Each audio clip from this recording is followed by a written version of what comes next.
everyone, welcome to my channel and my first video for Fueled by Fasting. Recently I've lost 60 pounds in 130 days, and I've been receiving a lot of questions asking what I'm doing to lose the weight and what foods I'm consuming. I do have a lot of information to provide in this video, so bear with me if I have to look at my phone to go over my notes. In this video I'm going to cover what I did in the beginning, what foods I was consuming when I started, and all the fasting general information I've learned up till now.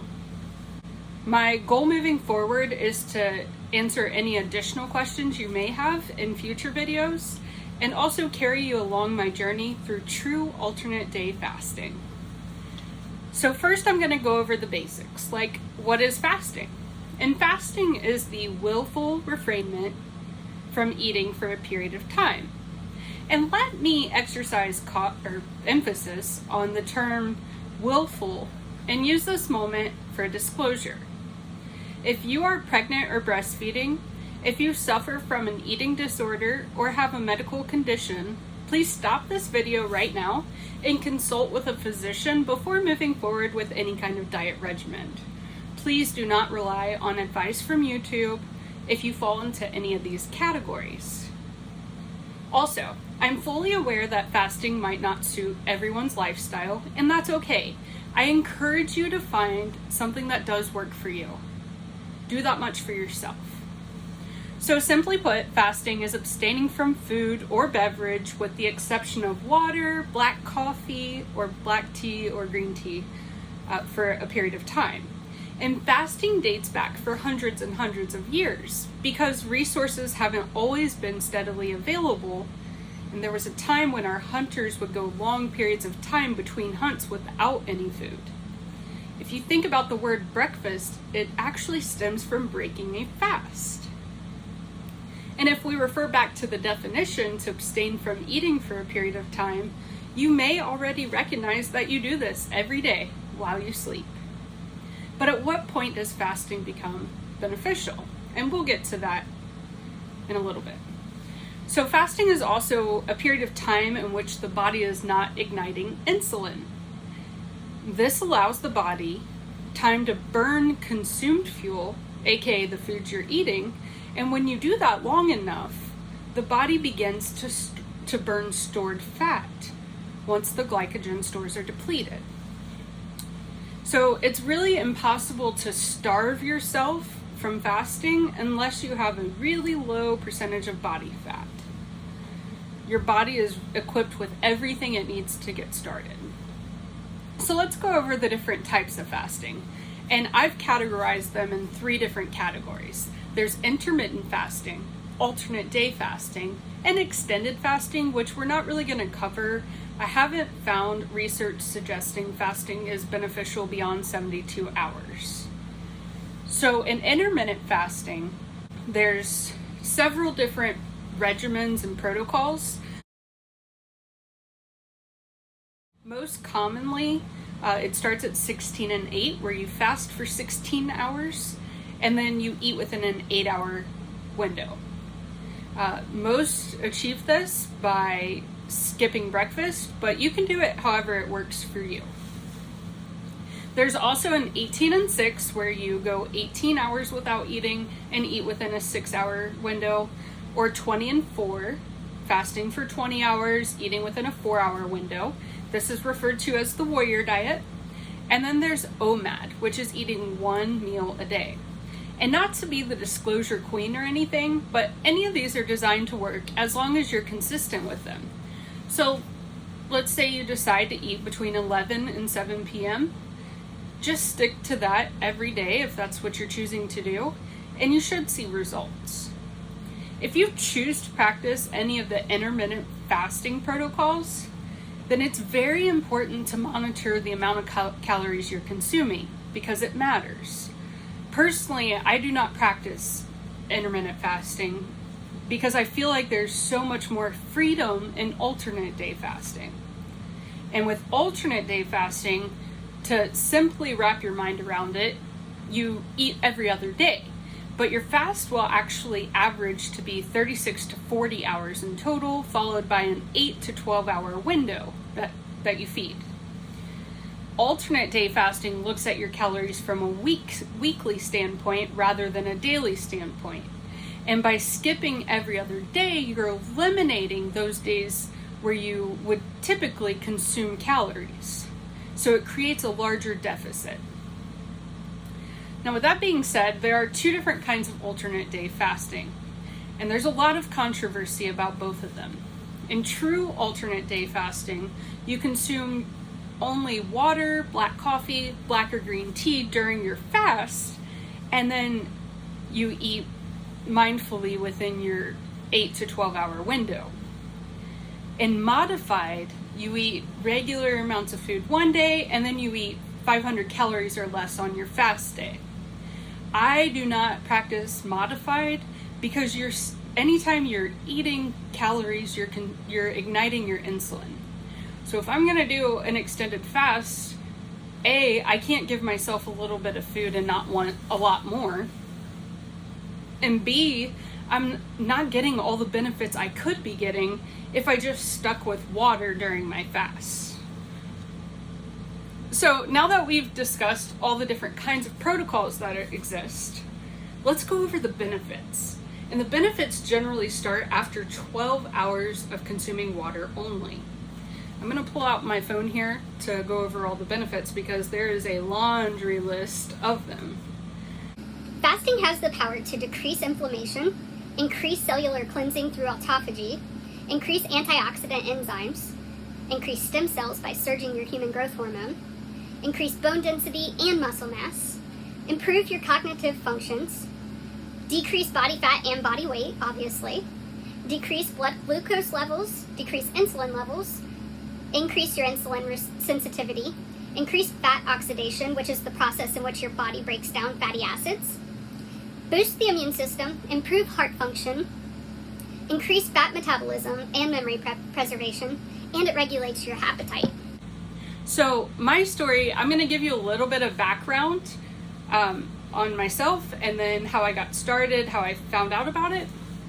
I tried so many different kinds of lifestyle changes to live a healthier life, mainly with the goal to lose weight. And in 2014 and 2015, I lost 137 pounds from a low-carb keto diet. But the second I reintroduced carbs and slid off the keto train, I gained weight rapidly. So from then until now, I've tried so many things. I went vegan for a year. I tried working out twice a day. I set unrealistic goals for myself to cycle hundreds of miles a week. I tried what I thought was everything, and nothing was sustainable for me. Until one day, when I stumbled across a Rachel Sharp video, which I'll provide the link in the description below, and learned about alternate day fasting. And I really thought I found something that would be sustainable for me. So I began to do more research. I read The Complete Guide to Fasting by Dr. Fung. I found a YouTube channel called Fledge Fitness, where they have so much information about all the different kinds of fasting protocols, studies. It is a great source that I will also link below. And at that point, I felt like I had been convinced, and I was ready to start alternate day fasting.